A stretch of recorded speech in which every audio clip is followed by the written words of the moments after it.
আসসালামু আলাইকুম আমার সমস্ত খালাতো মামাতো চাচাতো জ্যাঠাতো ভাই বোনেরা কেমন আছেন আপনারা? আশা করছি আপনারা সকলে ভালো আছেন। তো আমি যেহেতু কিছুদিন আগে ঢাকায় গিয়েছিলাম, তো তখন হচ্ছে যে আমরা একটু বাইরে চলে আসি, যে হচ্ছে আমরা একটু ধোসা টোসা খাবো, অ্যান্ড দেন হচ্ছে আমরা একটু ফান টান করবো।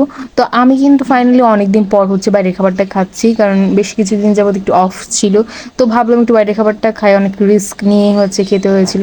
তো আমি হচ্ছে ধোসাটা খাচ্ছিলাম। ধোসাটা বিশেষ করে হচ্ছে যে টকটা ছিল, ওই টকটা দিয়ে খেতে কিন্তু অনেক মজা লাগে। তো আমার সাথে আমার কাজিনরাও ছিল, খালামণি ছিল, আম্মু ছিল। তো একটা ধোসা হচ্ছে আমি কখনোই একা খেতে পারি না, কারণ এটা এত বিশাল থাকে যে আমি হচ্ছে খেতেই পারি না। তো আমরা তিনজন মিলে হচ্ছে এটা শেষ করলাম, আমি, বাবু আর ইউনতান। তো আমার কাছে অনেক ভালো লেগেছিল।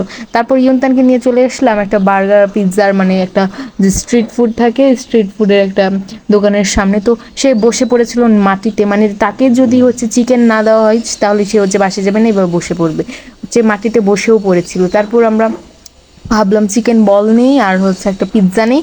তো আমরা হচ্ছে পিৎজা আর চিকেন বল নিয়ে হচ্ছে আমরা এখন বাসায় চলে যাবো আর কি। আর ইউনতান তো অনেক কান্না করছিল, কারণ সে চাচ্ছিল যে মানে তার জন্য হচ্ছে একটা চিকেন বল নেওয়া হোক। তো ফাইনালি হচ্ছে চিকেন বলটা হচ্ছে নেওয়া হয়েছিল, অ্যান্ড আমরা হচ্ছে বাসায় গিয়ে খেয়েছিলাম।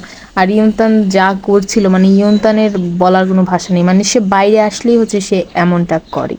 তো আপনারা কে কোথা থেকে হচ্ছে ভিডিওটা দেখছেন, আর মানে কার পছন্দের স্ট্রিট ফুড কি, অবশ্যই কিন্তু কমেন্ট করে জানাবেন, ঠিক আছে? তো আজকের মতো এই পর্যন্তই, সবাইকে তো তার হ্যাঁ, যদি ভালো লেগে থাকে তাহলে কিন্তু আপনারা অবশ্যই আমার ভিডিওতে লাইক কমেন্ট এবং শেয়ার করবেন। এই দেখুন ইয়ন্তান কিন্তু বসেই পড়েছিল। তারপর বললাম তুই উঠে পড়, তোকে কিনে দিব। তারপর সে একটু শান্ত হলো। আজকের মতো এই পর্যন্তই, সবাইকে টাটা।